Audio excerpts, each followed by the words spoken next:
মার্কিন প্রেসিডেন্ট নির্বাচনে জয়ী হবার পরপরই নিজের মন্ত্রিপরিষদ গোছাতে ব্যস্ত হয়ে যান ডোনাল্ড ট্রাম্প। প্রকাশ করেন নিজের পছন্দের ব্যক্তিদের নাম। এর মধ্যে অ্যাটর্নি জেনারেল হিসেবে মনোনীত করেন ফ্লোরিডার সাবেক কংগ্রেস সদস্য ম্যাট গেটসকে। তার বিরুদ্ধে দুর্নীতি, স্বজনপ্রীতি, মাদকাসক্তির মতো একাধিক অভিযোগ থাকায় শুরু হয় ব্যাপক সমালোচনা। যদিও পরে নিজের নাম প্রত্যাহার করে নেন গেটস, তবে এবার তার বিরুদ্ধে ওঠা একাধিক অভিযোগের প্রমাণ পেয়েছে বলে জানিয়েছে যুক্তরাষ্ট্রের হাউস এথিক্স কমিটি।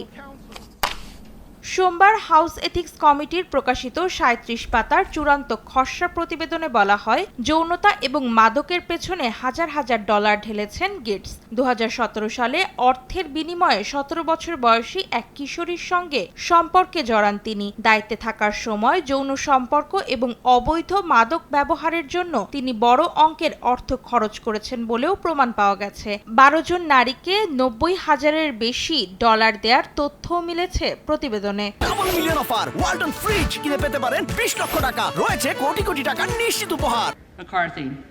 ২০২১ সাল থেকে আইন প্রণেতাদের আচরণ নজরদারি করা হাউস এথিক্স কমিটি গিটসের বিরুদ্ধে তদন্ত চালিয়ে আসছে। বিবিসি জানায়, এই তদন্ত প্রতিবেদন প্রকাশ হওয়া ঠেকাতে গিটস এথিক্স কমিটির বিরুদ্ধে মামলাও দায়ের করেন। গিটসের দাবি, এই প্রতিবেদন প্রকাশ পেলে তার সুনাম এবং পেশাগত জীবনের অপূরণীয় ক্ষতি হবে।